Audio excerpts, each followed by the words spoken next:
Purple systems are the endgame systems in No Man's Sky, and the only place you'll find gas giants, water worlds with multi-kilometer deep oceans, supersized planets, and all those fancy new biomed planets released in the Worlds Part 2 update. But to access purple systems, you need to complete a quest, and to get that quest, you need to complete a few others.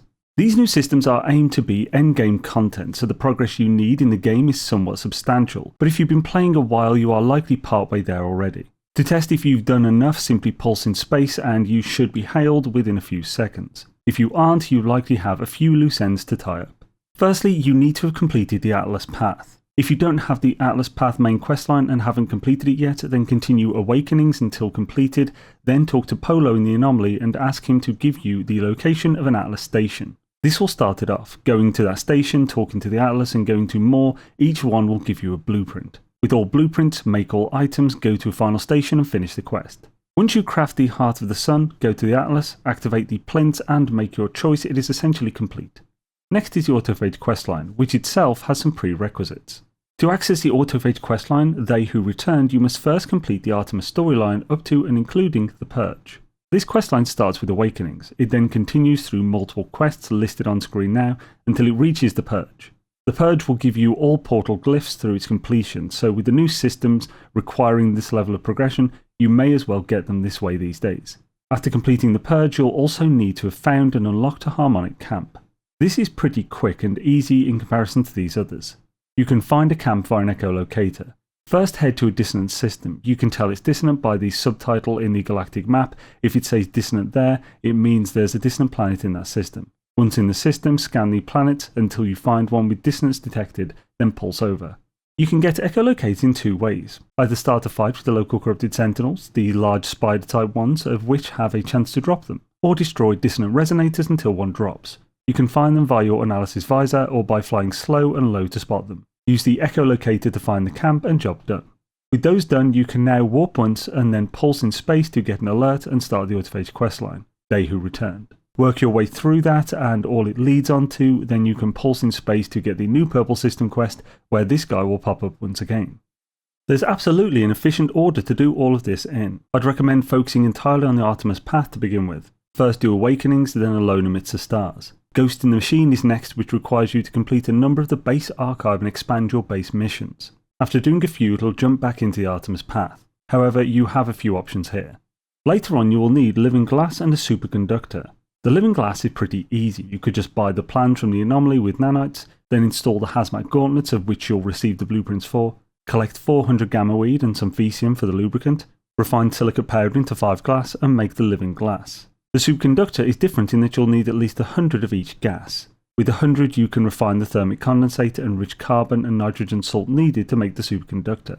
These gases are a pain to get on demand. You could farm them with atmosphere harvesters or gas extractors, which if you are doing this I'd recommend continuing the base missions until the scientist gives you the atmosphere harvester plans. Or once again just buy them. Popping down an atmosphere harvester with a base on 3 different worlds that relate to the different gases will give you enough with the least effort and most certain. Another method of obtaining the gas or advanced materials is to raid supplied depots, but as we found out on my stream, the RNG here can be punishing. You never know how long it'll take. After Ghost in the Machine, focus on finishing the rest of the Artemis Path up to and including the Purge, which will give you the portal glyphs. This will probably take 8 or more hours. As you've come this far, I would recommend also completing New Beginnings where you just make your choice. I'd go with green, it's the most popular choice for a good reason, but be warned, the final portal is your last chance to package any technology you have on your ship. You'll need to do this before entering the portal for your ship specifically, as you won't have access to it again until after. Switching to a crashed ship you have yet to scrap is a good option. After finishing the Artemis Path, next is a Harmonic Camp. All you have to do is find one and unlock it, quick and simple if you know what you're doing. So first look in the galactic map to find a system that has dissonant in the subtext. This means there is at least one dissonant planet in that system, so warp there. Pulse to the planet in the system that shows dissonance detected when scanning in space. On the surface look for these tripod looking things with a purple-pink sail on them. These are dissonant resonators, and while they usually drop an inverted mirror, they sometimes drop an echolocator, and that's what we want. Though don't throw away the inverted mirrors, you can refine them into nanites if you get too many. With an echolocator, just use it in your inventory. It's basically a planetary chart for harmonic camps. Go to the camp and unlock the terminal. You'll receive a flight pack blueprint on your first one. Doing this will unlock the Autophage Questline. The Autophage Questline is unlocked after completing the Artemis Path up to and including the Purge, and unlocking a Harmonic Camp. With those done, just warp once and your ship will be taken control of. This is the beginning of They Who Returned. They Who Returned is a fairly long but epic questline I'd recommend enjoying over just rushing through. Same with all of these really. After completing They Who Returned, we can finally do the Atlas Path. There is a good reason for leaving the Atlas Path as late as possible, and that is because while it is a very quick questline in the actions you take to forward it, that is only if you have the required items and milestones. To fully complete the Atlas Path, you'll need to have completed 50 or more milestones, giving you the title of either Magellan or Galileo. If you left it until now, you are likely very close. I personally had to only speak to a single alien to get my 50th after reaching this point and starting from a fresh save.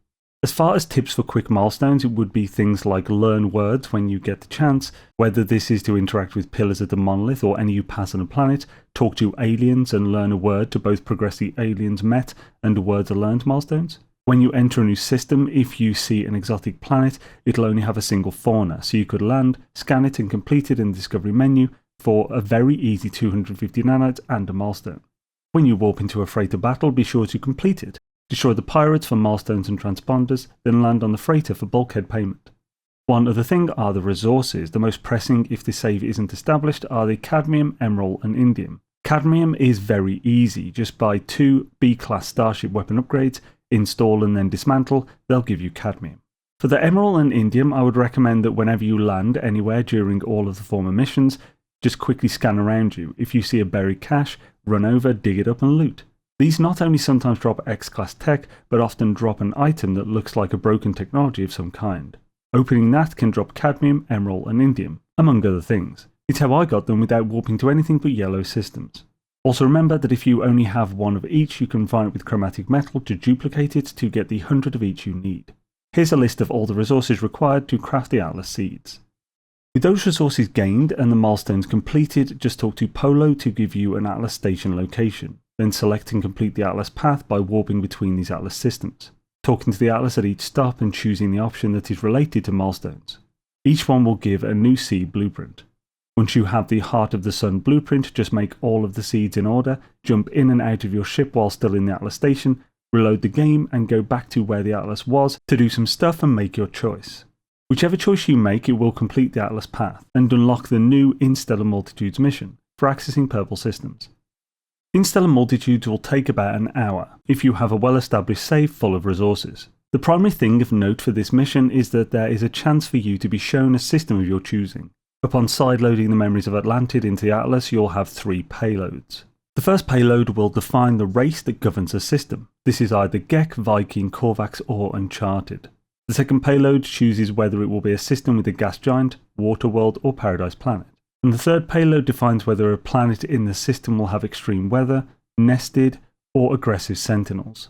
You'll get a confirmation of sorts before confirming with the ability to edit the choice. Also note that when you are given the blueprint for the Atlantid drive, which is the ship drive that allows you to warp to purple systems, you will also gain the freighter version. So you should install it if you have a freighter to ensure you can summon your freighter in these systems for convenience. This is a lot of information and I was keeping it as concise as possible, so there are bound to be a few things I didn't quite cover that you may have questions for. Please do ask them below and myself or other viewers will most certainly be able to help you. What else with Worlds Part 2 are you wanting to learn more about at the moment? Thanks all. See you in the next one.